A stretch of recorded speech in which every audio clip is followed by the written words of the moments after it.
Asli gue masih nggak percaya sama cerita ini. It's like, kedajalan apa lagi ini? Di zaman modern seperti ini, ada manusia yang bisa menghidupin manusia. It's no way. Gue hanya percaya hidup dan mati hanya ada di tangan Allah.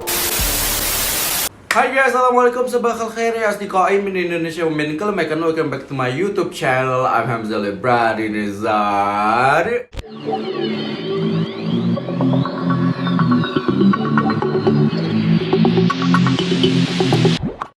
Ya guys, finally ya, setelah sekian lama, gimana kabar kalian? Assalamualaikum, kaif halukum ya asdiqai. Mudah-mudahan kalian semua diberi kesehatan, mudah-mudahan kalian semua dilimpahkan rezeki sama Allah, amin ya robbal alamin. Jadi seperti yang kalian lihat sendiri, muka aku udah agak berbeda dari video sebelumnya. Sekarang aku punya rambut yang bisa dibilang gondrong. Sudah gondrong, berewokan, jadi teringat sesuatu, gak usah dipikirkan. Tapi please ya, jangan kalian mirip-miripin aku sama tuh ada orang gue tampol loh. By the way guys, aku mau bilang makasih banyak buat kalian yang udah support aku di berbagai platform sosial media yang aku miliki, seperti Instagram, TikTok, dan juga pastinya YouTube. Terutama di YouTube, aku mau bilang makasih banyak buat kalian yang udah subscribe YouTube channel aku. Dan buat kalian yang masih baru di sini, selamat datang di YouTube channel Ali Hamzah. Dan jangan lupa kalian subscribe YouTube channel aku dan juga turn on notification. Insyaallah selama bulan Ramadan aku bakalan posting lebih banyak video lagi setelah aku berjanji sekian lama ya. Insyaallah aku bakalan posting lebih banyak video, lebih banyak hal menarik tentang Islami ataupun hal-hal menarik.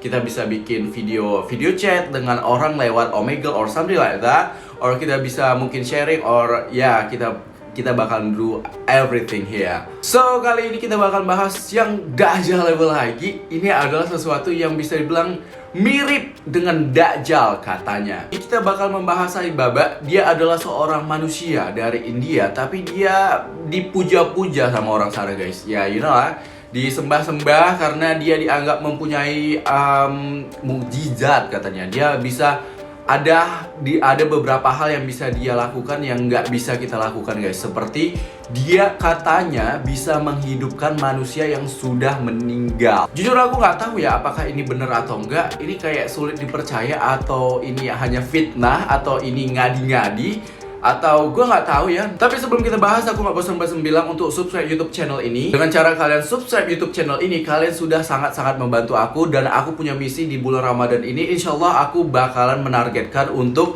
tembus 100k subscribers on YouTube. Jadi aku mau minta doa kalian dan juga support dari kalian. Untuk itu langsung aja kalian subscribe YouTube channel ini. Siapakah itu Sai Baba? Apakah benar dia memiliki ciri-ciri seperti Dajjal? Ini dia Sai Baba. Dia lahir pada tanggal 23 November 1926 di Puttaparthi, India. Sai Baba ini guys memiliki nama asli yang bernama Satya Narayana Raju. Jutaan orang India dan juga dari pelosok dunia percaya kalau Sai Baba ini adalah Tuhan. Sai Baba juga mengatakan kalau dirinya adalah reinkarnasi dari orang suci Hindu terdahulu. Seperti yang kalian lihat sendiri, pengikutnya nggak hanya dari India aja guys. Banyak orang kulit putih yang juga ikut menyembah dia.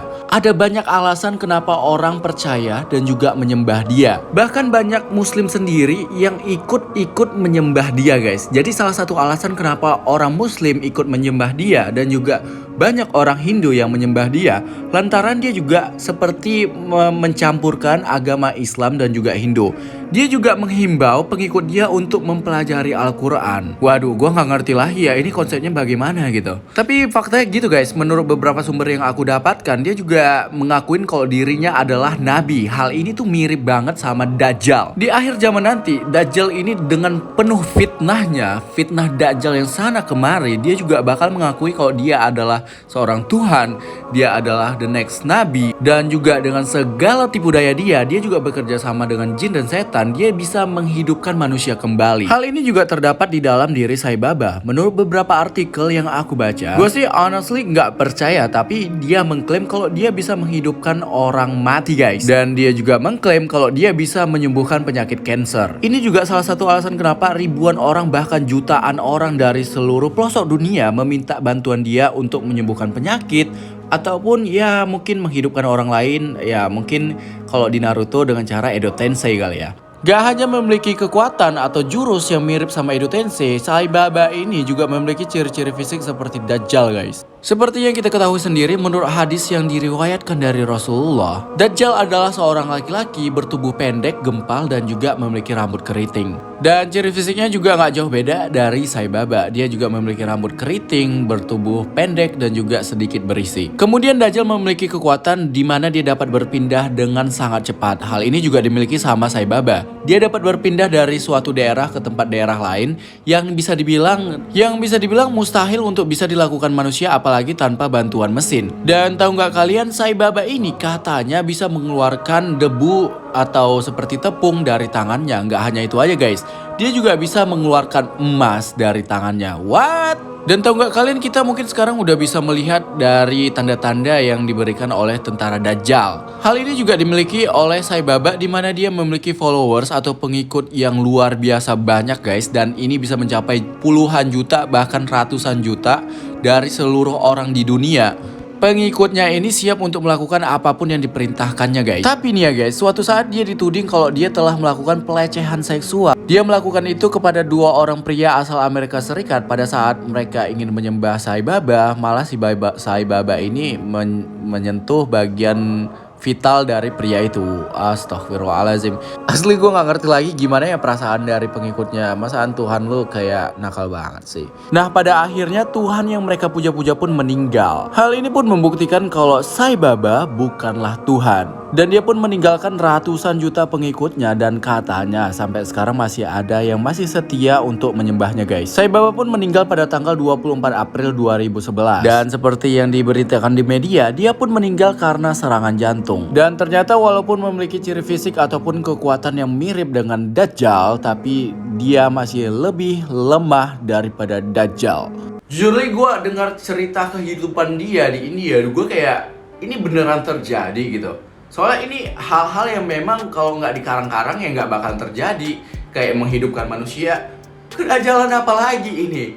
Nah nantinya sesuai dengan ajaran kita Islam, di akhir zaman Dajjal ini juga bakalan digelutin orang guys. Maksudnya orang tuh kayak percaya sama dia. Orang-orang percaya kalau dia adalah Tuhan. Ya orang-orang yang mungkin imannya rendah atau yang gak beriman bahkan percaya kalau Dajjal ini bisa memberikan kehidupan dan juga bisa memberikan makanan. Dan juga menurut beberapa pendapat ulama yang pernah aku dengar, kalau misalnya kita adalah orang yang beriman, kita nggak bakal terpengaruh sama bujukan Dajjal dan juga tentaranya. Dan semoga kita adalah termasuk orang-orang yang beriman itu. Jujur gue masih nggak habis pikir, gue nggak ngerti lagi, gue nggak paham lagi sama orang-orang di India nih guys. Jadi ada fakta menarik tentang India. Tahu nggak kalian, India ini adalah salah satu negara yang paling sering melakukan diskriminasi dan juga rasisme. Bahkan mereka juga sering melakukan rasis kepada bangsa mereka sendiri. Mereka menganggap ada orang yang mempunyai kulit lebih putih atau kulit yang lebih cerah gitu, itu kastanya lebih tinggi daripada orang yang memiliki kulit hitam. Padahal sebagian dari India, mungkin 80% atau 70% orang India memiliki kulit yang bisa dibilang coklat ataupun hitam. Nah sedikit fun fact juga, jadi tahu nggak kalian di sana juga ada yang namanya kaum Dalit. Ini kaum Dalit ini adalah orang yang paling hina di India. Jadi mereka bahkan dilarang untuk disentuh. Nah karena adanya sistem kasta inilah yang membuat banyak orang India yang memilih untuk memeluk agama Islam. Tapi di sana orang Islam juga sering didiskriminasi guys. Jadi menurut beberapa sumber yang aku baca, jadi ada kaum ekstremis di sana dari agama mereka. Aku nggak mau mengatakan itu agama apa secara spesifik, karena aku yakin dalam ajaran mereka juga nggak ada yang namanya mengajarin kekerasan ataupun diskriminasi. Tapi yang jelas orang-orang ini sanggup untuk umat Islam untuk menegakkan paham mereka.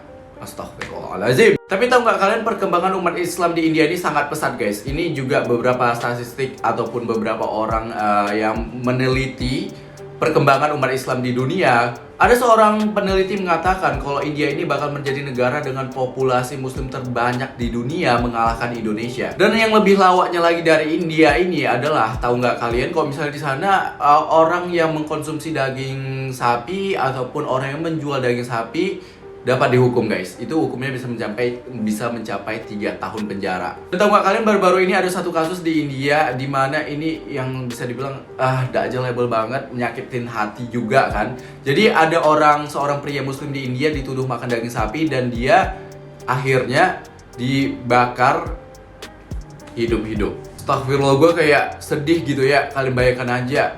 Dan lebih bisa dibilang ironinya lagi, tahu nggak kalian, India ini adalah negara dengan pengekspor daging terbesar di dunia. Bahkan ekspor mereka mengalahkan Australia dan juga Amerika. Dan tahu nggak kalian yang mereka ekspor itu apa? Ya daging sapi. Mereka menganggap nyawa umat muslim di sana itu nggak ada apa-apanya dibanding sama sapi. Tapi sapi malah untuk diekspor. Ini kayak menjadi pertanyaan besar, ada apa dengan India? Oke guys, jadi itu dia cerita kita kali ini. Aku juga mau bilang makasih banyak buat kalian yang udah subscribe, udah nonton video ini sampai habis. Nah, buat kalian yang belum subscribe, pastikan kalian udah subscribe YouTube channel ini. Dukung misi aku untuk mendapatkan 100k subscribers dalam 1 bulan di bulan Ramadan. Dan di akhir video aku mau bilang minta maaf jika di dalam video ini ada beberapa kataku yang mungkin menyakiti hati kalian. Aku nggak tahu ya.